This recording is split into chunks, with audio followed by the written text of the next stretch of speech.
بسم اللہ الرحمن الرحیم۔ السلام علیکم۔ آج انشاءاللہ سورۃ بقرہ کی آیت نمبر 76 سے سٹارٹ کریں گے۔ اعوذ باللہ من الشیطان الرجیم، بسم اللہ الرحمن الرحیم۔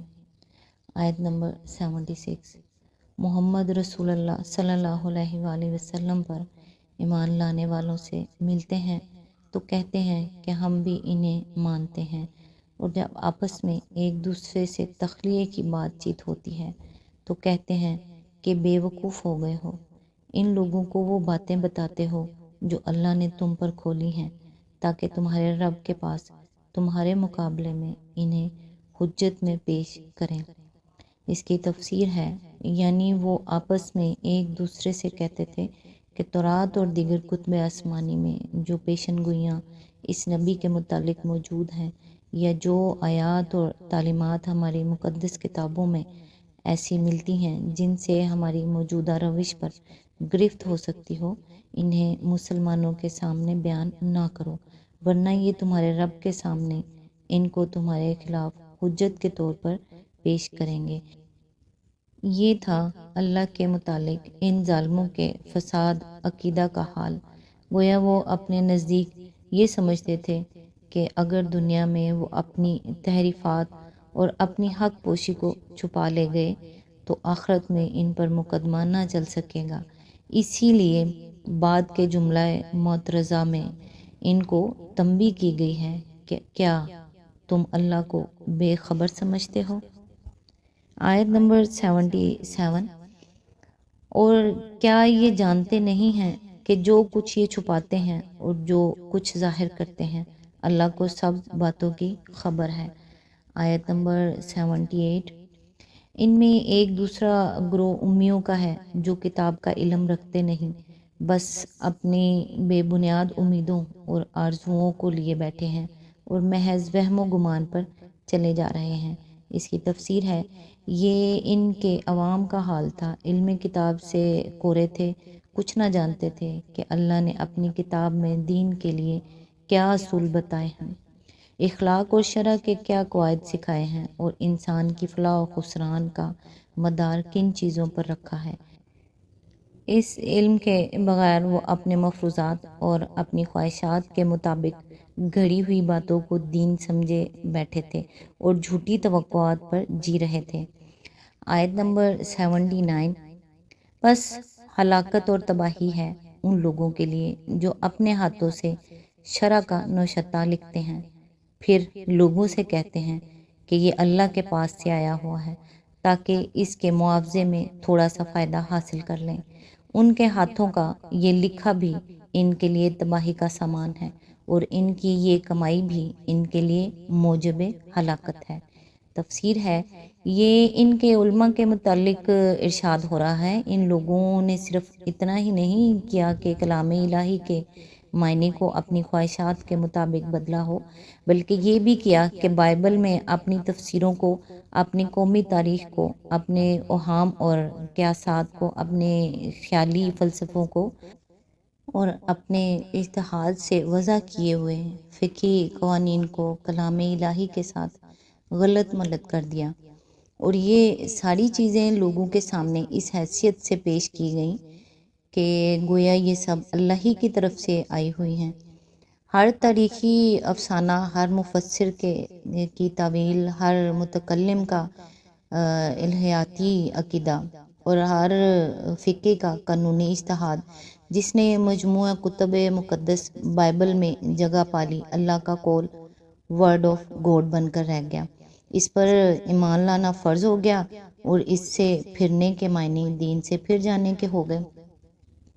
آیت نمبر 80۔ وہ کہتے ہیں کہ دوزخ کی آگ ہمیں ہرگز چھونے والی نہیں، الا یہ کہ چند روز کی سزا مل جائے تو مل جائے۔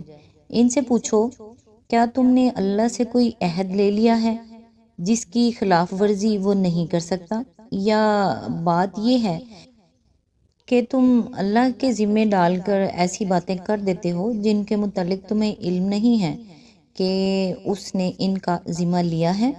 آخر تمہیں دوزخ کی آگ کیوں نہ چھوئے گی؟ اس کی تفسیر ہے، یہ یہودیوں کی عام غلط فہمی کا بیان ہے جس میں ان کے عامی اور عالم سب مبتلا تھے۔ وہ سمجھتے تھے کہ ہم خواہ کچھ کریں، بہرحال چونکہ ہم یہودی ہیں لہٰذا جہنم کی آگ ہم پر حرام ہے، اور بالفرض اگر ہم کو سزا دی بھی گئی تو بس چند روز کے لیے وہاں بھیجے جائیں گے اور پھر سیدھے جنت کی طرف پلٹا دیے جائیں گے۔ آیت نمبر 81، جو بھی بدی کمائے گا اور اپنی خطا کاری کے چکر میں پڑا رہے گا وہ دوزخی ہے اور دوزخی میں وہ ہمیشہ رہے گا۔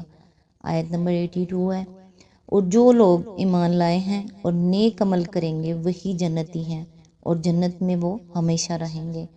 آیت نمبر 83، یاد کرو اسرائیل کی اولاد سے ہم نے پختہ عہد لیا تھا کہ اللہ کے سوا کسی کی عبادت نہ کرنا، ماں باپ کے ساتھ، رشتہ داروں کے ساتھ، یتیموں اور مسکینوں کے ساتھ نیک سلوک کرنا، لوگوں سے بھلی بات کہنا، نماز قائم کرنا اور زکوٰۃ دینا، مگر تھوڑے آدمیوں کے سوا تم سب اس عہد سے پھر گئے اور اب تک پھرے ہوئے ہو۔ تفسیر ہے، نبی صلی اللہ علیہ وآلہ وسلم کی آمد سے پہلے مدینہ کے اطراف یہودی قبائل نے اپنے ہمسایہ عرب قبیلوں اوس اور خزرج سے حلیفانہ تعلقات قائم کر رکھے تھے۔ جب ایک عرب قبیلہ دوسرے قبیلے سے برسر جنگ ہوتا تو دونوں کے حلیف یہودی قبیلے بھی اپنے اپنے حلیف کا ساتھ دیتے اور ایک دوسرے کے مقابلے میں نبرد آزما ہو جاتے تھے۔ یہ فعل صریح طور پر کتاب اللہ کے خلاف تھا اور وہ جانتے بوجھتے کتاب اللہ کی خلاف ورزی کر رہے تھے، مگر لڑائی کے بعد جب ایک یہودی قبیلے کے اسیران جنگ دوسرے یہودی قبیلے کے ہاتھ آتے تھے تو غالب قبیلہ فدیہ لے کر انہیں چھوڑتا اور مغلوب قبیلہ فدیہ دے کر انہیں چھڑواتا، اور اس فدیے کے لیے دین کو جائز ٹھہرانے کے لیے کتاب اللہ سے استدلال کیا جاتا تھا۔ گویا وہ کتاب اللہ کی اس اجازت کو تو سر آنکھوں پر رکھتے تھے کہ اسیران جنگ کو فدیہ لے کر چھوڑا جائے، مگر اس حکم کو ٹھکرا دیتے تھے کہ آپس میں جنگ ہی نہ کی جائے۔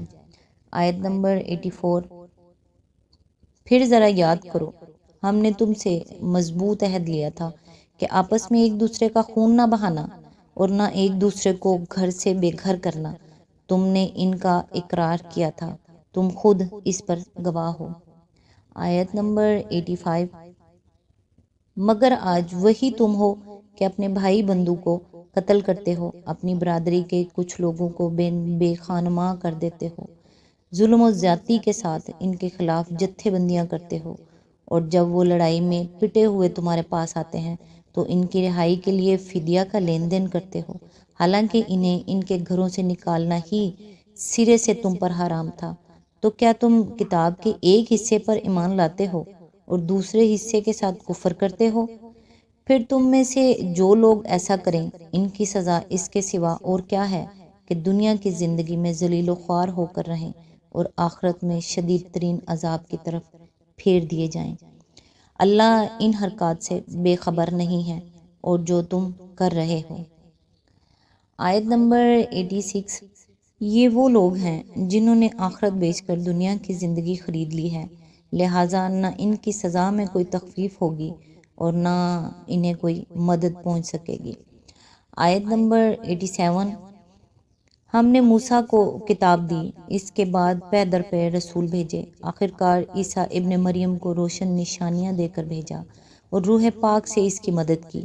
پھر یہ تمہارا کیا ڈھنگ ہے کہ جب بھی کوئی رسول تمہاری خواہشات نفس کے خلاف کوئی چیز لے کر تمہارے پاس آیا تو تم نے اس کے مقابلے میں سرکشی ہی کی، کسی کو جھٹلایا اور کسی کو قتل کر ڈالا۔ تفسیر ہے، روح پاک سے مراد علم وحی بھی ہے اور جبرائیل بھی جو وحی کا علم لاتے تھے، اور خود حضرت مسیح کی اپنی پاکیزہ روح بھی جس کو اللہ نے قدسی صفات بنایا تھا۔ روشن نشانیوں سے مراد وہ کھلی علامات ہیں جنہیں دیکھ کر ہر صداقت پسند طالب حق انسان یہ جان سکتا تھا کہ مسیح اللہ کے نبی ہیں۔ آیت نمبر 88، وہ کہتے ہیں تمہارے دل محفوظ ہیں، نہیں، اصل بات یہ ہے کہ ان کے کفر کی وجہ سے ان پر اللہ کی پھٹکار پڑی ہے، اس لیے وہ کم ہی ایمان لاتے ہیں۔ اس کی تفسیر ہے، یعنی ہم اپنے عقیدہ و خیال میں اتنے پختہ ہیں کہ تم خواہ کچھ کہو ہمارے دلوں پر تمہاری بات کا اثر نہ ہوگا۔ یہ وہی بات ہے جو تمام ایسے ہٹ دھرم لوگ کہا کرتے ہیں جن کے دل و دماغ پر جاہلانہ تعصب کا تسلط ہوتا ہے۔ وہ اسے عقیدے کی مضبوطی کا نام دے کر ایک خوبی شمار کرتے ہیں، حالانکہ اس سے بڑھ کر آدمی کے لیے کوئی عیب نہیں ہے کہ وہ اپنے موروثی عقائد و افکار پر جم جانے کا فیصلہ کر لے، خواہ ان کا غلط ہونا کیسے ہی قوی دلائل سے ثابت کر دیا جائے۔ آیت نمبر 89 ہے، اور اب جو ایک کتاب اللہ کی طرف سے ان کے پاس آئی ہے، اس کے ساتھ ان کا کیا برتاؤ ہے، باوجود یہ کہ وہ اس کتاب کی تصدیق کرتی ہے جو ان کے پاس پہلے سے موجود تھی، باوجود یہ کہ اس کی آمد سے پہلے وہ خود کفار کے مقابلے میں فتح و نصرت کی دعائیں مانگا کرتے تھے، مگر جب وہ چیز آ گئی جسے وہ پہچان بھی گئے تو انہوں نے اسے ماننے سے انکار کر دیا۔ خدا کی لعنت ان منکرین پر۔ تفسیر ہے، نبی صلی اللہ علیہ وآلہ وسلم کی آمد سے پہلے یہودی بے چینی کے ساتھ اس نبی کے منتظر تھے جس کی بعثت کی پیشن گوئیاں ان کے انبیاء نے کی تھیں، دعائیں مانگا کرتے تھے کہ جلدی سے وہ آئے تو کفار کا غلبہ مٹے اور پھر ہمارے عروج کا دور شروع ہو۔ خود اہل مدینہ اس بات کے شاہد تھے کہ بعثت محمدی صلی اللہ علیہ وآلہ وسلم سے پہلے یہی ان کے ہمسایہ یہودی آنے والے نبی کی امید پر جیا کرتے تھے، اور ان کا آئے دن کا تکیہ کلام یہی تھا کہ اچھا اب تو جس جس کا جی چاہے ہم پر ظلم کر لے، جب وہ نبی آئے گا تو ہم ان سب ظالموں کو دیکھ لیں گے۔ اہل مدینہ یہ باتیں سنے ہوئے تھے، اسی لیے جب انہیں نبی صلی اللہ علیہ وآلہ وسلم کے حالات معلوم ہوئے تو انہوں نے آپس میں کہا کہ دیکھنا کہیں یہ یہودی تم سے بازی نہ لے جائیں، چلو پہلے ہم ہی اس نبی پر ایمان لے آئیں۔ مگر ان کے لیے یہ عجیب ماجرا تھا کہ وہی یہودی جو آنے والے نبی کے انتظار میں کھڑے دن گن رہے تھے، ان کی آنے پر سب سے بڑھ کر اس کے مخالف بن گئے، اور یہ جو فرمایا کہ وہ اس کو پہچان بھی گئے تو اس کے بہت سارے ثبوت اسی زمانے میں مل گئے تھے۔ سب سے زیادہ معتبر شہادت ام المومنین حضرت صفیہ کی ہے، جو خود ایک بڑے یہودی عالم کی بیٹی اور ایک دوسرے عالم کے بھتیجی تھی۔ وہ فرماتی ہیں کہ جب نبی کریم صلی اللہ علیہ وآلہ وسلم مدینہ تشریف لائے تو میرے باپ اور چچا دونوں آپ صلی اللہ علیہ وآلہ وسلم سے ملنے گئے، بڑی دیر تک آپ سے گفتگو کی، پھر جب گھر واپس آئے تو میں نے اپنے کانوں سے ان دونوں کی یہ گفتگو کرتے ہوئے سنا ان کو۔ چچا کہتے ہیں کیا واقعی یہ وہی نبی ہے جس کی خبریں ہماری کتابوں میں دی گئی ہیں؟ والد نے کہا خدا کی قسم ہاں۔ چچا نے کہا کیا تم کو اس کا یقین ہے؟ والد نے کہا ہاں۔ چچا نے پھر پوچھا کیا ارادہ ہے؟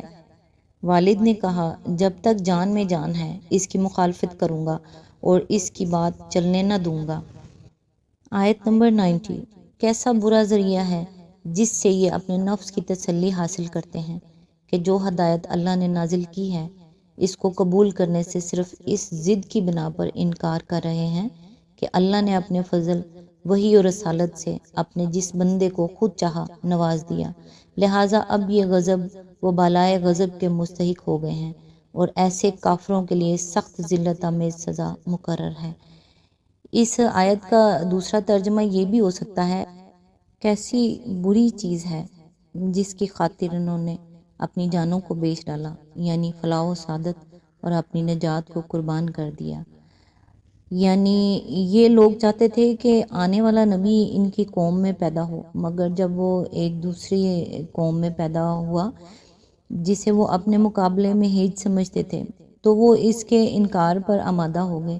گویا ان کا مطلب یہ تھا کہ اللہ ان سے پوچھ کر نبی بھیجتا، جب اس نے ان سے نہ پوچھا اور اپنے فضل سے خود جسے چاہا نواز دیا تو وہ بگڑ بیٹھے۔ آیت نمبر 91، جب ان سے کہا جاتا ہے کہ جو کچھ اللہ نے نازل کیا ہے اس پر ایمان لاؤ تو وہ کہتے ہیں ہم تو صرف اس چیز پر ایمان لاتے ہیں جو ہمارے ہاں یعنی نسل اسرائیل میں اتری ہے، اس دائرے کے باہر جو کچھ آیا ہے اسے ماننے سے وہ انکار کرتے ہیں، حالانکہ وہ حق ہے اور اس تعلیم کی تصدیق و تائید کر رہا ہے جو ان کے ہاں پہلے سے موجود تھی۔ اچھا ان سے کہو، اگر تم اس تعلیم ہی پر ایمان رکھنے والے ہو جو تمہارے ہاں آئی تھی تو اس سے پہلے اللہ کے ان پیغمبروں کو جو خود بنی اسرائیل میں پیدا ہوئے تھے کیوں قتل کرتے رہے؟ آیت نمبر 92، تمہارے پاس موسیٰ علیہ السلام کیسی کیسی روشن نشانیوں کے ساتھ آیا، پھر بھی تم ایسے ظالم تھے کہ اس کے پیٹھ موڑتے ہی بچھڑے کو معبود بنا بیٹھے۔ آیت نمبر 93، پھر ذرا اس میثاق کو یاد کرو جو طور کو تمہارے اوپر اٹھا کر ہم نے تم سے لیا تھا۔ ہم نے تاکید کی تھی کہ جو ہدایت ہم دے رہے ہیں ان کی سختی کے ساتھ پابندی کرو اور کان لگا کر سنو۔ تمہارے اسلاف نے کہا کہ ہم نے سن لیا مگر مانیں گے نہیں، اور ان کی باطل پرستی کا یہ حال تھا کہ دلوں میں ان کے بچھڑا ہی بسا ہوا تھا۔ کہو اگر تم مومن ہو تو عجیب ایمان ہے جو ایسی بری حرکات کا تمہیں حکم دیتا ہے۔ آیت نمبر 94، ان سے کہو اگر واقعی اللہ کے نزدیک آخرت کا گھر تمام انسانوں کو چھوڑ کر صرف تمہارے ہی لیے مخصوص ہے تب تو تمہیں چاہیے کہ موت کی تمنا کرو اگر تم اس خیال میں سچے ہو۔ تفسیر ہے، یہ ایک تعریض اور نہایت لطیف تعریض ہے۔ ان کی دنیا پرستی پر جن لوگوں کو واقعی دار آخرت سے کوئی لگاؤ ہوتا ہے وہ دنیا پر مرے نہیں جاتے اور نہ موت سے ڈرتے ہیں، مگر یہودیوں کا حال اس کے برعکس تھا اور ہے۔ آیت نمبر 95، یقین جانو کہ یہ کبھی اس کی تمنا نہ کریں گے، اس لیے کہ اپنے ہاتھوں جو کچھ کما کر انہوں نے وہاں بھیجا ہے اس کا اقتضا یہی ہے کہ یہ وہاں جانے کی تمنا نہ کریں۔ اللہ ان ظالموں کے حال سے خوب واقف ہے۔ آیت نمبر 96، تم انہیں سب سے بڑھ کر جینے کا حریص پاؤ گے، حتیٰ کہ یہ اس معاملے میں مشرکوں سے بھی بڑھے ہوئے ہیں۔ ان میں سے ایک ایک شخص یہ چاہتا ہے کہ کسی طرح 1000 برس جیے، حالانکہ لمبی عمر بہرحال اسے عذاب سے تو دور نہیں پھینک سکتی۔ جیسے کچھ اعمال یہ کر رہے ہیں اللہ تو انہیں دیکھ ہی رہا ہے۔ اصل میں اعلیٰ حیاتن کا لفظ ارشاد ہوا ہے جس کے معنی ہیں کسی نہ کسی طرح کی زندگی، یعنی انہیں محض زندگی کی حرص ہے، خواہ وہ کسی طرح کی زندگی ہو، عزت اور شرافت کی ہو یا ذلت اور کمینہ پن کی۔ آیت نمبر 97، ان سے کہو کہ جو کوئی جبرائیل سے عداوت رکھتا ہو اسے معلوم ہونا چاہیے کہ جبرائیل نے اللہ ہی کے اذن سے یہ قرآن تمہارے قلب پر نازل کیا جو پہلے آئی ہوئی کتابوں کی تصدیق و تائید کرتا ہے اور ایمان لانے والوں کے لیے ہدایت اور کامیابی کی بشارت بن کر آیا ہے۔ یہودی صرف نبی صلی اللہ علیہ وآلہ وسلم کو اور آپ پر ایمان لانے والوں کو ہی برا نہ کہتے تھے بلکہ خدا کے برگزیدہ فرشتے جبرائیل کو بھی گالیاں دیتے تھے اور کہتے تھے کہ وہ ہمارا دشمن ہے، وہ رحمت کا نہیں عذاب کا فرشتہ ہے۔ یعنی اس بنا پر تمہاری گالیاں جبرائیل پر نہیں بلکہ خداوند برتر کی ذات پر پڑتی ہیں۔ مطلب یہ ہے کہ یہ گالیاں تم اسی لیے تو دیتے ہو کہ جبرائیل یہ قرآن لے کر آیا ہے، اور حال یہ ہے کہ یہ قرآن سراسر تورات کی تائید میں ہے، لہٰذا تمہاری گالیوں میں تورات بھی حصے دار ہوئی۔ اس میں لطیف اشارہ ہے اس مضمون کی طرح کہ نادانوں، اصل میں تمہاری ساری ناراضی ہدایت اور راہ راست کے خلاف ہے۔ تم لڑ رہے ہو اس صحیح رہنمائی کے خلاف جسے اگر سیدھی طرح مان لو تو تمہارے ہی لیے کامیابی کی بشارت ہے۔ آیت نمبر 98، اگر جبرائیل سے ان کی عداوت کا سبب یہی ہے تو کہہ دو کہ جو اللہ اور اس کے فرشتوں اور اس کے رسولوں اور جبرائیل اور میکائیل کے دشمن ہیں، اللہ ان کافروں کا دشمن ہے۔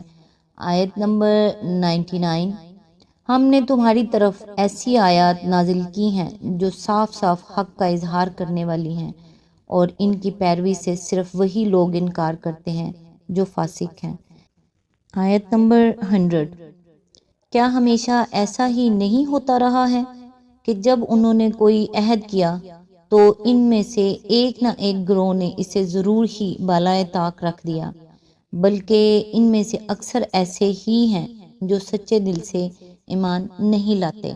آیت نمبر 101، اور جب ان کے پاس اللہ کی طرف سے کوئی رسول اس کتاب کی تصدیق و تائید کرتا ہوا آیا جو ان کے ہاں پہلے سے موجود تھی، تو ان اہل کتاب میں سے ایک گروہ نے کتاب اللہ کو اس طرح پسے پشت ڈالا گویا کہ وہ کچھ جانتے ہی نہیں۔ آج تک کے لیے اتنا ہی، نیکسٹ انشاءاللہ 102 سے سٹارٹ کریں گے۔ تب تک کے لیے دعاؤں میں یاد رکھیے گا۔ اللہ حافظ۔